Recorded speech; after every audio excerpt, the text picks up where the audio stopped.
But I think niggas is just focusing on too much of the mainstream. I think going on in hip hop in different corners and it's not getting enough light. You heard? No, facts. That's because people just trying to capitalize off what they can at the moment and not looking at everything else. Mm-hmm. Because it's a lot of, like, I'm in the UK drill rap right now. I don't know.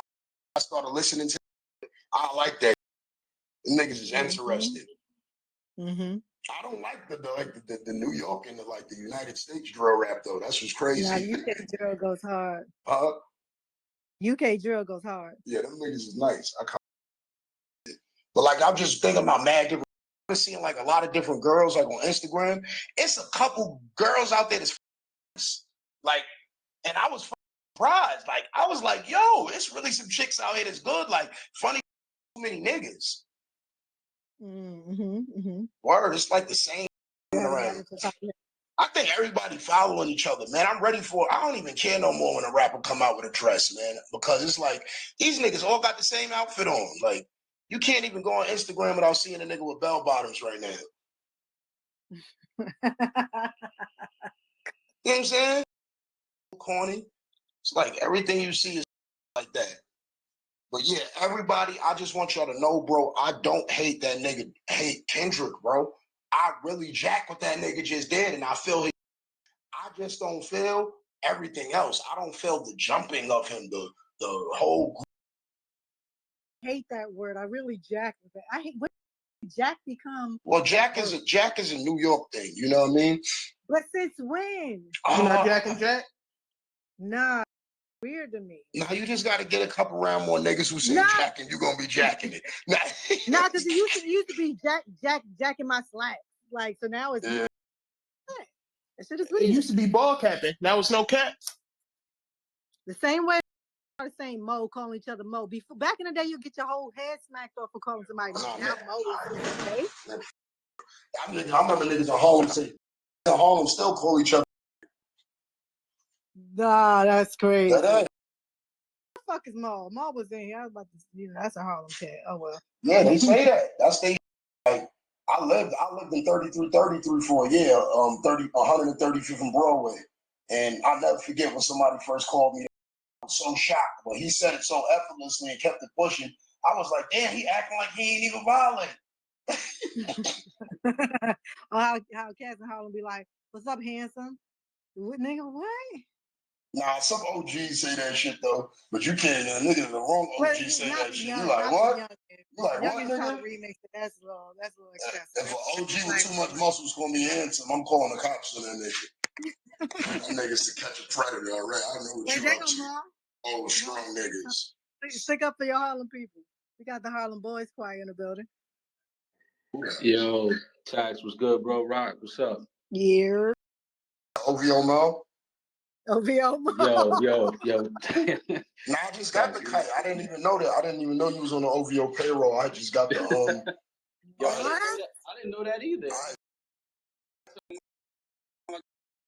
Payroll, I keep hitting the account and like, yo, did a wire come through that? I don't know about something. Like, yeah, I see that nigga tweet today. Nigga said Tax tweeting like Drake gonna get him out of jail. I said, damn, bro, for real?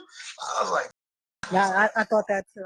It's crazy, man. I don't know that nigga. Nigga, I don't even know that nigga, bro. I don't know that, bro. But I just don't like the big jumping. That's it. I don't care. Bro, can you get him on payroll then? Ball sent OVO. Tell Drake, let me tweet for him. Niggas.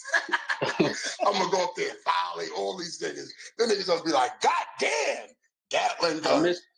I missed when y'all was on the other night after the show, but I heard some good conversations came about it. Yeah. Niggas was discussing or whatever. Niggas just, we discussed how what the discuss? Because I'm smoking too much weed right now. Yo, Pastor, do y'all niggas smoke weed in Bible paper? I suggest that. That's the best paper you can smoke in. I had to. I want to have Bible paper roll-ups when I come home. Holler at Tony to close it for me and see if we can put some type of deal together to get me. We want to make my own roll-up paper, Bible paper roll-ups. If anybody can make Tony can make that happen. That nigga, Tony just inventing anyway, so he can get some shit done. Tony already got the patent on it right now. This nigga's gonna patent it. I should have never said that. Jesus Christ. He gonna patent it to me. Then the nigga. You're gonna get indicted over a package. Or they're gonna be sitting there like the Facebook twins. So I started.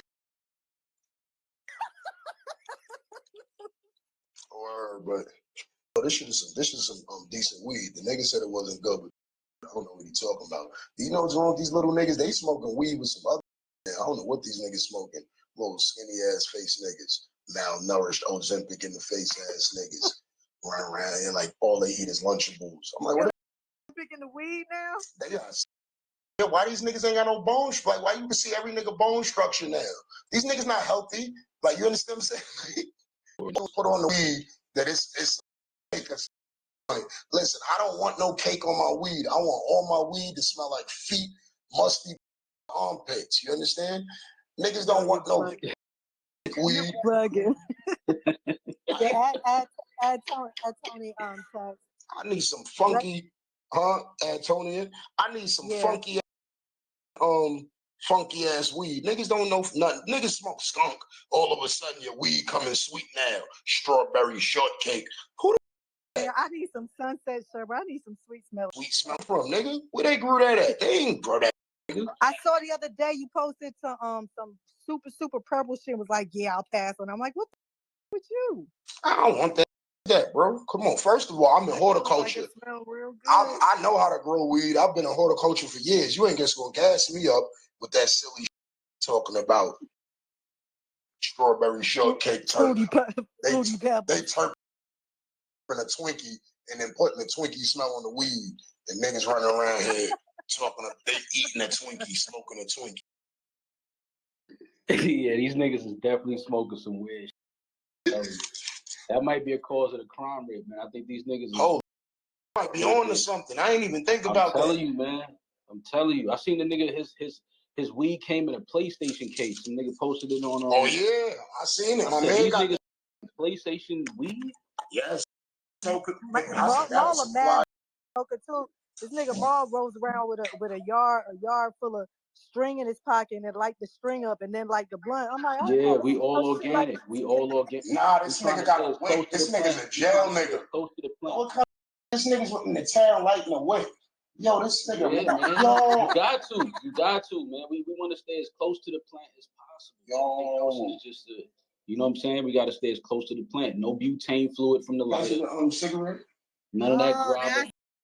Give me the science. I was just trying to you don't want none of that lighter fluid in your weed, man. Damn, bro, that nigga's pure. This nigga's a vegetarian smoker. He's organic. Yeah, stay as close to the plant. I think you is Russell Simmons and Bali, nigga. This nigga's not playing. This nigga, what you go to hot yoga with Russ? God. Nah, that's a nice. Mom pulled out a yard, a damn string or something out his pocket. I was like, what the lit the shit? I was like, wait, what? That's why Joe Budden ain't want him in the crib no more. He was pulling them strings out. That nigga like, here we go. Get that nigga Maul out the crib. I know, you know what you was up to, nigga. Lighting them wicks in the nigga crib and know damn well that make him relapse. He's a foul nigga. He's a foul nigga. Like, I see what was going on. That's some foul. Don't be baiting the nigga. Nah. Yo, that's some funny shit. Nigga said he had a wick. Yo, oh my God, I'd have been crying. I would have taken that I gotta shit. put you on. It's gonna change the whole smoking experience. Booth day. They can't booth a yard of string up there. Who the you with Ziggy Marley, nigga? One of the King Selassie nephew? Nigga. Gonna change your life. Organic string to light the weed. This nigga is bougie. What is that, Calabasas, man? I live it every time. Yo, just let me introduce you to it, bro. As soon as you come home, I got you. They should have never gave you and that nigga Rory that money. Now y'all niggas is running around here doing all kinds of organic marijuana festivals with slippers on and organic bamboo Mom slippers. say he only buy his lighters from home. I ain't gonna lie. I want to be on that level when I get home. I just want to be on some like wearing sandals and being naked. You know what I mean? You've been on that. You've been on that. You've been juicing. You've been on your green juices for years. Yeah, that's true. He be fronting. He get on this front like I don't know him for real. He really one of them. He know what I mean. Listen, I pull out snacks at the beach like, I don't eat that, beloved. Nigga, what? after you probably pulled out gluten free. I need gluten.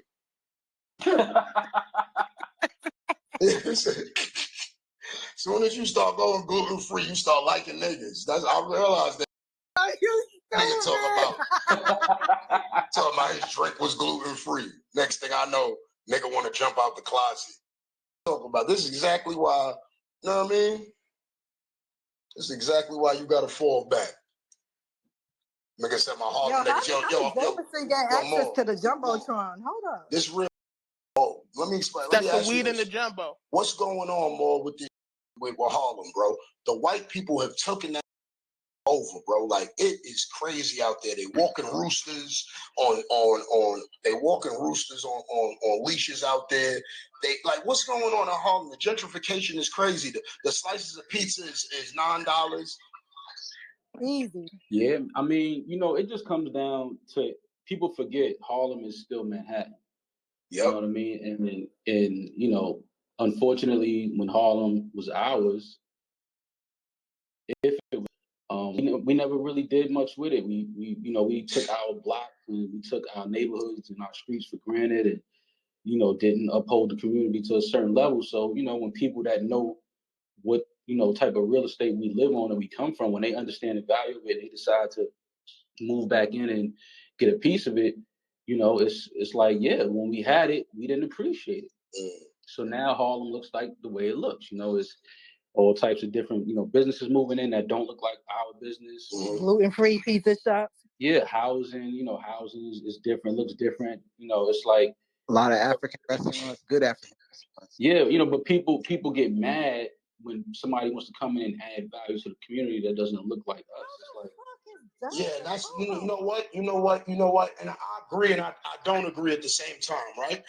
A lot of niggas in the neighborhood that made money did not invest back into the neighborhood, which they could have. They invested into their own social whatever, you know what I mean, looking good, like that, you know what I mean? And it's like nobody put back into the neighborhood because I grew up in Harlem. I lived in Lenox Terrace on the 17th floor. I grew up right next door to Bumpy Johnson's wife, you heard? Like, and when I went to the pizza shop and I seen how much the pizza cost, like, I said, nigga, this was 7 years ago. I'm like, what the $9 slices? And he looked at me and said, yo, everything changed, man. And I'm like, yo, this is crazy. Like, Harlem lost their culture. Like, even Sylvia's collard greens wasn't tasting the same. Like, it was getting crazy. I was like, what the f going on? Like, the last good soul food spot I went to in Harlem was Melba's. I don't know what they got out there now.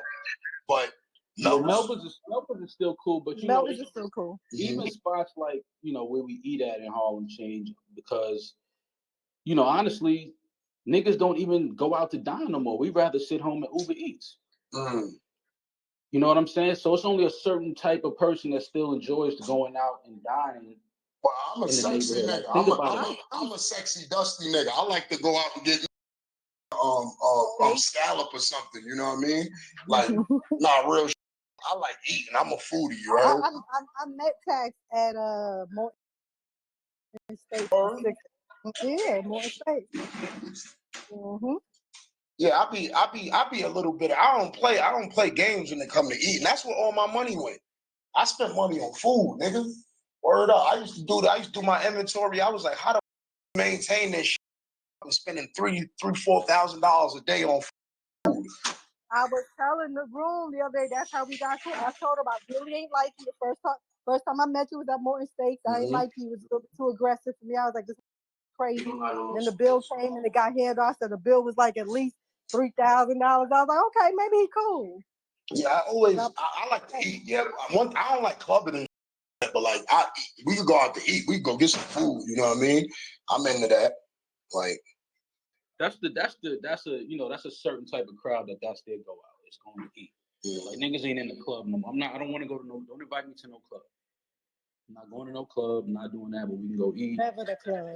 I really hate that dudes that's eating lamb chops in the club every night. That's disgusting to me. It's so dark in there. How you even know if And Yo, that's like, hilarious. Yo, that's bad funny. And they be posting it. They gentrifying Dykeman too. It's over for Dykeman. Oh yeah, they wilding with Dykeman, right?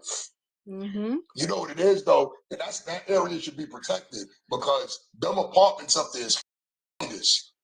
And those are pre-war buildings. Yeah, those pre-war buildings, and they still got sunken living rooms. Man, yeah. It's all clear people in the hookah spot. Yo, anybody want to curse me out? You know, just pop in, say whatever you want to say. Rocky, you can add people in. What's the verse? What verse you smoking? I'm still not. Oh, Leviticus. We on Leviticus right now somewhere. Working for the weekend like usual. Waiting for the deep end like usual. If you get close to tax, they're gonna start closing the doors on you. That's what they tell me. I'm not gonna lie to you. That's what they said. How they gonna close the doors if they ain't open? This that because real not on some G. This is really say shit. Yo, bro, that's why I'm on the type of time I'm on. Niggas like nigga, you ain't. How you gonna tell me not to move? You ain't. You understand? One thing about me. So, a wise man once said that. He's a member of the Locks. And niggas got to understand, I don't give a who. I like who I like. That's it. What a trip. I'm gonna leave and come back in because it's not working. All right. I don't be getting cool with niggas because it's just not, bro. It's not my shit, bro. I'm Even when you was in the industry? Even when you first started, you wasn't politicking? Now, I'm gonna tell you a quick story, right? My homegirl Barreline, right? She interned for Diddy and them, like a couple people, like, you know what I mean? And it was a time when a whole bunch of people tried to blackball her. And they was like, yo, we don't want her around no more, Tax. We don't like her. We don't want her, like, whatever. And they was like, Tax, and this is how this is. And we helped you get in, Tax. And we don't want no more. So you don't. And this is a real text. This is not no, and I don't know if it was verbatim that, but I'm telling you that is the exact context of the text, and that's what some of the words that was used. We brought you in, and this is how we move, and you're gonna go with us. Don't no more. That was the craziest I read. It was like I felt like it was some mafia niggas telling me that I couldn't do something. If you don't know how often that goes down in this industry, when I seen it firsthand. So that day, I was recording tax season. I called Barreline up and I said, "Yo, Barreline, come to host tax season with me." And she was like, "Yo, I'm so down right now. Yo, nobody's picking up my phone." And I said, "Pull up," and we did my show. And I just kicked it with her, and I kept working with her after because I didn't think that it was warranted. The behavior and the actions that people tried to do to her. You understand? Because sometimes, people get into arguments and it's like the argument, like right now, I'm arguing with the Flacco dude, right? Like, I don't care. I don't want Flacco to lose his platform or stop getting money. I don't hate him. I don't care about him. I don't have enough care for me to want him. You never even heard of who Flacco was until 2 days ago. Yeah, that day. That's when I found out who the kid was. So just like I said, I don't hate that nigga. Like, I'm not sitting here on no I don't ever want Flacco to eat again. For what? I don't want to see Flacco being I don't know the nigga. I don't see him with a cup trying to get some change for him. So the point is that people got to learn how to just, separate. I didn't want Barreline to be starving. She was already a college student trying to get in the industry. I didn't think that dope. Like, and to this day, when I think back at it, I always be like, wild, yo. Like, for niggas to even think that they could do that, like get on like a group text, mad deep. I mean, there was a time where there was a code where kids was off limits and somebody's check was off limits. It's not like that anymore. Oh, did you tell her, Tax? Well, I don't know if that's why human resources started, because people been wanting to check, but, But did you tell Barreline though, bro? Did you let her know that what was going on? She knew before I knew, actually. She the one who told me it was going on, but then I got the confirmation with the text. Like, yo, this is what it is. And it got so crazy that I actually after that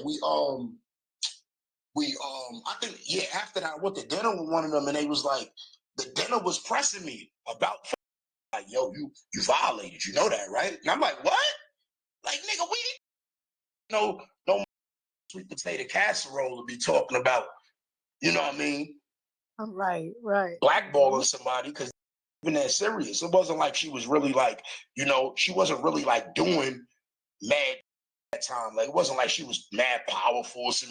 You know what I mean? Like, she got a label now and all that, but like back then she didn't have nothing going on. So it was like, why stop this girl from moving? Like, she's a hustler. She's trying to get in. Like, what's the point? But you know what I realized is that it's a lot of old women, but the same way it's a lot of old men in the industry, and they dinosaurs who didn't really get their full potential. So what happened is that now the way the industry is like gauged in a certain matter is that there's people that are not as big as certain people that you don't see behind the scenes that are on social media, and they get so much clout for being on social media and looked at it as these big executives that the niggas that was executives before them don't like them because they don't like that they're popular. They don't like that a dude might like them. They don't like that girls like him, and vice versa for the men and the women. So it's like if you a young popular dude, an A&R right now coming up, and you some swaggy dude, and like you got like a little following, there's the nerd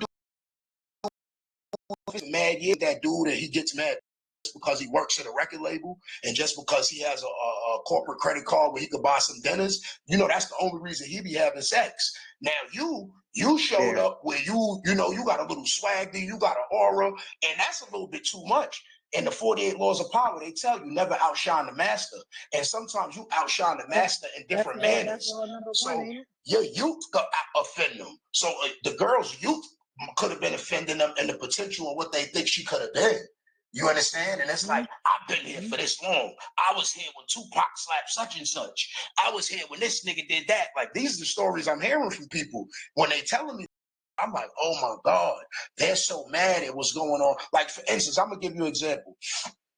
I had somebody give me a full 5-hour lecture on why they hated Karen Civil. And I told them, I said, listen, that was me? No. I'm just fucking with you. But it was 3 girls actually, and they always talking about it. And at the end of the conversation, I understood some of their points. But the craziest part about it was that they was mad at how she looked on social media. That was the real basis of it. They was pissed. Because she knows how to like work social media. You understand? And some people are good at that. Like, and this was the real basis of it. Like, and she posting pictures here, like she did this, and I was here when Jay-Z did this with such and such, and it's like, yo, bro, nobody cares about, like, nobody cares. Like, if you did that, that's cool. But this is what's going on today. This is how people shaking and moving. You understand? So even with her, I seen people say something where they be like, yo, she did this, that, and the third. And I'd be like, well, that nigga did. Y'all ain't have this big conversation about it. Are y'all doing that because she a woman? Because she just did the same all them niggas be doing? Because that's who she learned it from, right? She ain't learned that. She learned the hustle from them. So now when you see it, it's like the same group that I be telling niggas about that I'm saying with Drake right now. Soon as the dislike happens, it's like, yo, hold on. And Meek did it, matter of fact. The what's the kid name? The nice dude that was on Atlantic. He came to Karen. He said Karen took money from him, right? The white kid, the half, yeah. And Jonah Lucas. And then right after that, Meek came out and said, word. And she chose Nicki over me. I said, what? Nigga, the nigga is talking about she took some bread from him. He tied over some bread, and you over here talking about, yeah, bro, and she chose Nicki's side over me. I said, oh my God. People are so weak. You understand what I'm saying? And it's like, you knew this a month ago. Why you didn't say nothing? You see what I'm saying? It goes back to the same It's like I'm not a piggybacker. I'm not jumping on them. As soon as I'm not of that. I do understand how people could think, okay, there's power in numbers. I'm not of that. That's why I get my head chopped off all the time. So I'm always at the front line by my damn self.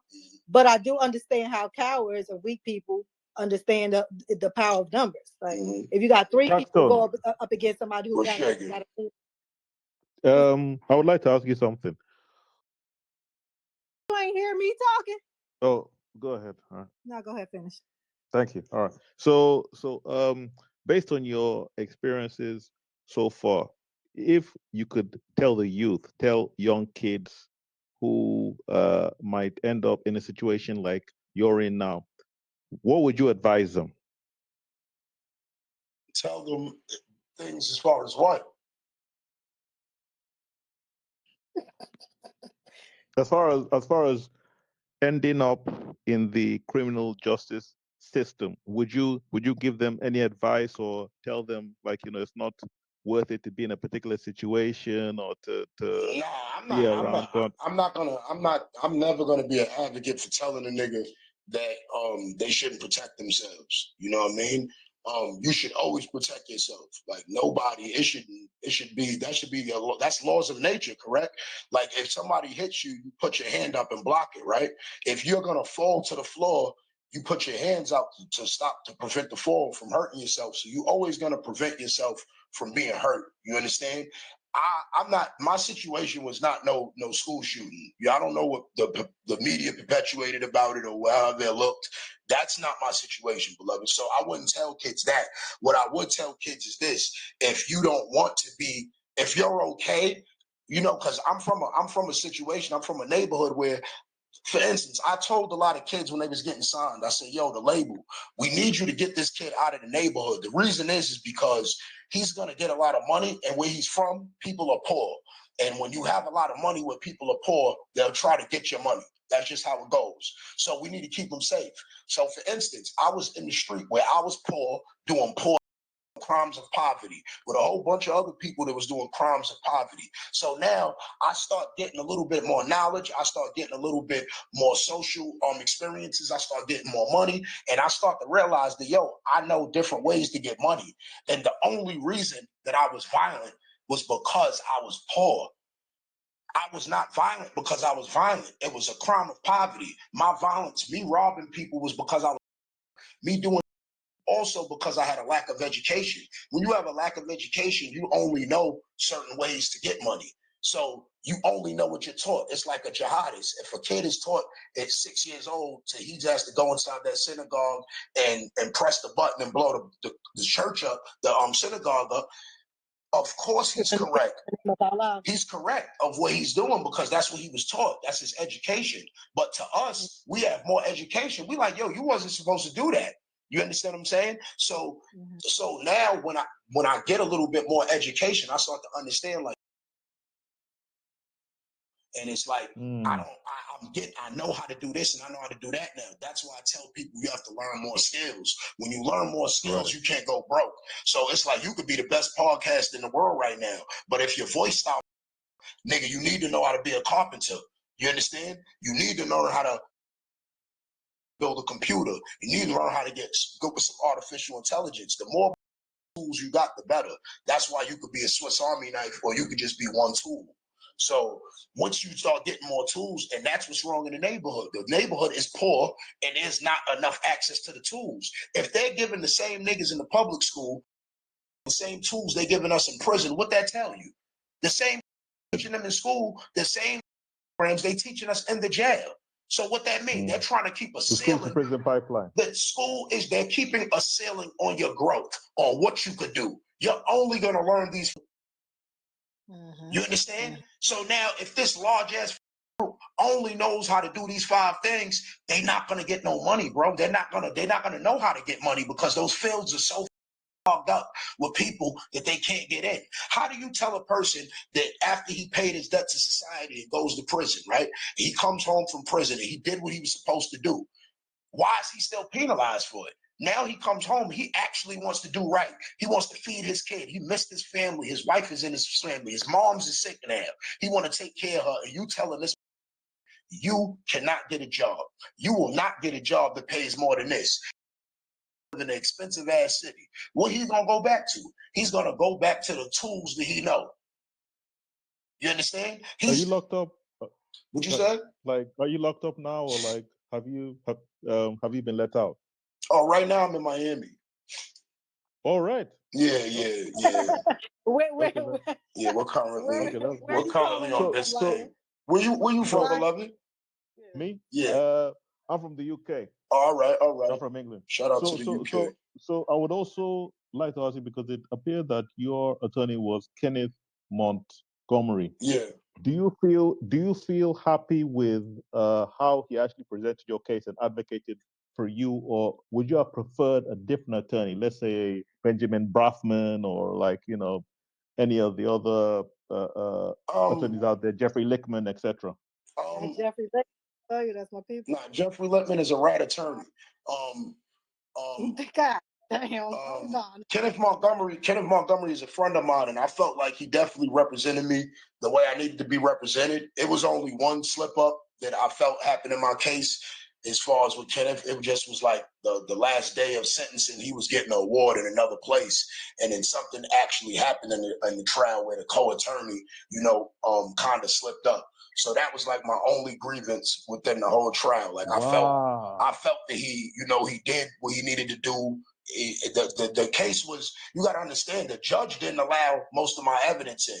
You understand? So that's one of the biggest issues with the case, is that let's say, for instance, if someone attacked, let's say there was an incident in New York City where the kid is playing Michael Jackson on the train, and he's crazy, and one day he says that he's going to hurt himself, and he doesn't do anything to nobody, and the dude chokes him out on the train, right, and kills him. Told him he wanted to calm him down. The dude was scaring people, right? The point is that all they did was talk about how many times that dude was arrested that got killed. But in my case, they would not let me bring up how many times these niggas beat somebody up in the club. You understand? So if I was able to present my evidence that this nigga's on tape dragging people off stage because they said his music was whack. He beat I Love McConan up because he said he didn't like his remix. Hold up. So if that was my evidence, you understand? If I could have presented that at trial, it would have been seen differently. Okay. Let me ask you. I'm a lawyer, so the fact is that if you have a witness who's a complainant, who is deceased, etc., it doesn't matter. If they have prior instances of bad conduct, and especially if you've got a live witness that testify in a murder trial, especially, and they do that, and they have past bad conduct, typically that should be allowed in. So are you going to appeal on the basis that there was evidence that should have been let in but was not let in by the judge? Are you going to file an appeal on that basis? Of course. That's one of my main appeal issues. One of the main appeal issues is that we had evidence that one of the dudes who testified was lying, that he admitted the lying to the FBI in his 5K1. So if you admitted the lying to the FBI, that means you are not a reliable witness. So the judge did not allow it in. And when the judge did not allow it in, a week later, the same dude was arrested with 2 kilograms of cocaine and a gun. And they did not. So now he gets locked up for that, and the FBI lets the guy go, and then the guy gets arrested again, selling 20 more birds. And now he's arrested in custody, and they write us a letter apologizing for deeming him a reliable witness within my case. Wow. So now you just let a whole dude in here testify on me, and he wasn't reliable from get-go, and we had the evidence to prove that, and now y'all proved it after he testified on me. Okay, so let me ask you this. Did your lawyer get the criminal records of everybody that testified in that trial and go through the criminal record with you to say that, like, they've been arrested at this time, they assaulted that person, etc.? Did they do that? Yes. Okay. Yeah. So that surprises me that the judge did not allow that evidence in, because that would actually show intent on the part of, like, anybody who is involved in a fight, etc. Intent to actually commit harm rather than if you have a presenting pattern evidence of that doing the they're a same, witness. if you have a pattern of doing the same thing, that's Victim. it. I don't have a pattern of going to nightclubs. I don't got that. How the fuck I in trouble? Like this nigga's, yo, he came in the club, nigga. That's what you do, nigga. You got 6 incidents in a row like that.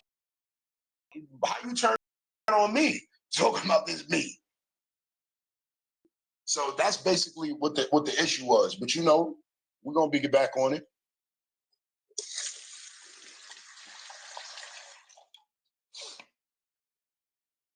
So how do you feel now that, like, you know, all is said and done and the case is over? Did you feel depressed about it, despondent, or you know, matter of fact? Nah, not really. I was never depressed about it. I was kind of prepared. I was prepared if it went this way. I already knew how I would be able to tackle them. You know, I was looking at it from a more tactical perspective than anything. It wasn't like, you know I could go in there and I could win or I could lose. It's like really having a fight. So you just got to know what you're going to do to win the fight in the long run. You know what I mean? I knew that, you know, they might have not let certain things in. You know what I mean? I knew that they would make certain things look like it wasn't, you know what I mean? So I understood that already. So it's like I'm not a depressed person. I don't get too emotional. I'm a person that I'll get extremely mad for 45 minutes and then it's over. I can move on and accept the things I cannot change and have the courage to change the things I can. You dig what I'm saying? Sure. How do you feel about the fact that prior to people like Joe Rogan, etc., things of that sort, you had a successful podcast prior to the point that the podcast was actually considered a big thing? Now everybody has a podcast, and now you're essentially, you know, assuming that you are watching people reap the benefits and take advantage of the medium that they have now, but did not exist before. But you were actually there first, but may not be able to take advantage of that at this point in time. Have you ever thought about that? I've thought about it. Like I'm more so just happy that it happened. That's what the fight was about. Like the whole time that we was doing it, the whole time that we was doing podcasts, the whole thing was about making it big. So when I was meeting people that I felt like had even enough spunk and enough, you know, whatever, that knew how to speak, we wanted to give them a podcast and give them a platform because we like, yo, if we get this medium bigger, get the bag. Now, yes, niggas are getting the bag, and I'm proud of that. And I don't feel like no resentment towards it, like, because I'm not like I think society is like wild money driven. Like money is great. You know, money is always great. That it's a great tool, but niggas be like, you see that the money be like that most of they moral. You know what I mean? It's like soon as do the crazy, like, yo, he got the bag. And I be like, what? You know what I mean? And it shows like the character, and I feel like that's not the all in all. It don't bother me. And I see that comment a lot. Niggas be like, I know you tight. Niggas out here got Ferraris. I be like, what the like, you tight that nigga got a Ferrari. I'm happy you talking about, like, that's lit. I ain't gonna lie. I be like, That shit don't bother me, bro. And then I'm such an ill nigga. I know that I could do it. Like I'm not like you. I don't understand. Some of these niggas are laptop talkers. Like they got to go up there with 75 bullet points. They got to go up there with mad subjects. Right. This is off the top of the head, beloved. On my hand. I only started doing this because a fat nigga was the other day. I just wanted to show the nigga, like, nigga, you ain't doing nothing fly. I told him, you some top 10 content creator. I'm gonna just show you that I could just talk naturally and I know what you're talking about. You just a bozo with a mic. You understand what I'm saying? It's a difference. It's a difference when you got substance, when you understand what you're talking about. You're not just a babbling monkey. You know what I mean? Some of these niggas are babbling baboons. So, you know what I mean? It's like, based on what you're saying, so it seems as if you actually assess a person's ability to articulate themselves and essentially how engaging they are as speakers in order to see if they'll be successful on a podcast. So that means that you actually analyze, even if you speak to people, you can tell that, okay, this person would be good on a podcast. Is that correct? Immediately. Okay. How would I be on a podcast? You would be good. You would actually be good. Yeah. You would be good. Mm. You know how to talk. Hey, yo, Tax. Yeah. Speaking of which, how did you link up with Zip? Because I know that. One last question though. I want to ask you, go ahead. based on like podcasts, etc. What's your take on Andrew Tate? Andrew Tate, I think he be saying he said some complete, you know what I mean? So I think it's a couple people that's walking that fine line. And my thing is this, I just don't like when the dudes just like, they try to perpetuate complete falsehoods as facts. That's when I'm gonna stop listening to you. Even if you say some real, you can say some real Thursday, but if I see you try to perpetuate something that's complete lie as a fact, then I'll stop listening to you. Do you think he's intentionally being polarizing like that though? Yes. Mm-hmm. Yes, I think it's a part of his marketing plan. Like that's how he markets himself. Mm-hmm. It's a lane for that. It's a lane for that. I'm not with that. I'm not doing that. That's not my brand. Like I don't. He's selling controversy. Yeah, I'm not doing that. Like I think he's a good speaker, but he constantly uses the N-word with the hard R. Nah, he's done that. He's doing that on purpose. He's an antagonist. You know what I mean? And you know what I mean? And you know, to each his own. You know what I mean? He could do what he do, but just like I said, like he's another dude. Like, you know, these dudes never had scuffles before, man. You can't trust these little big neck, thick neck white boys. These niggas go into fucking little UFC. They go into little UFC, right? And then they start bugging mixed martial arts. They be soft as peanut butter, man. Talking about mixed martial arts, man. Everybody know mixed martial arts, nigga. I learned how to fight on Mother Gaston and New Lights. Talking about mixed martial arts, nigga. I mix with Crown Fried Chicken and crack smoke, nigga. What you talking about? Crazy, man. Crazy. So yeah, Tony. ain't no. Thanks, Lion. I'm gonna reset the stage, but thank you for tapping in. Hey, yo, Tax. Yeah, beloved. How did you link up with Zip? Because before, I know that podcast dropped like mad long ago, but I just heard it like 2 weeks ago, and up until that point, we only heard like bits and pieces of like really what was going on, because you had this dude running around talking about you wrote a letter to the judge, which was false. And then like once you got your whole point across, that literally said everything, that literally told how it was. That was probably the best podcast that you dropped since you've been inside. Mm-hmm. Yeah, you know, Zip is my people's, and they was like, yo, you got to link up with Zip. It's my people. So he used to call my peoples in jail, and my peoples used to call him. So we used to just chop it up on the phone, and it's like, you know, like when you got similar characters, and it's like he just left prison. So he knows people here. So he knows what's going on in prison with me. Like he's the person that could just actually tell you what I probably did yesterday without me even speaking to him, because he knows people here. You know what I mean? Yeah. So it's like, and he's articulate. He know how to talk. And it's like when I was first time I spoke to him and he was talking about he wanted to do some type of content, I said, oh no, you're gonna do it. You know what I mean? And it's like, I don't never mind helping niggas. Like that nigga's an ill nigga. You know how to talk, and he's smart, and he's better than a lot of these dudes, and he be knowing what he's talking about. Like it's like on a stage, like academics. That's what he's supposed to have. Academics not supposed to have that, because you talking to people like in the most vilest of ways, but then you won't scuffle with them. Like we men. If a man asks, yo, let me get the fade, I don't like how you talk, you can't duck the fade. Word. So he's not gonna do that. He's just gonna call the cops on you. So it's like, yo, damn, yo, you can poke me all day and I can't slap you upside the head. Word. These dudes are clowns, bro. Clowns, you know, bro. That's the aspect of what Zip the Drip bringing. Like he just like I said, he got facts. He be dealing with facts, and it's like that's all you want. You want real dudes, like and solid opinions. You know what I mean? Mm-hmm. That's what it is. He a funny mother. You gotta, you know what I mean? Yeah, and that's why I did that with Zip. I wanted to do it with somebody that was like underground. I could have did it with somebody that was bigger, but I'm like, why do it with somebody that's big if you got a little stage, you can help build a nigga up, because niggas want to hear from you. So that's what I used to do on my show. That's why I said, and people took it probably the wrong way, but I was like, yo, I said, my nigga, I had way more people. I had my white corporations and like that. Yo, bro, these niggas wrote me letters, like for my judge, for the feds, because in federal court, that means something, these letters of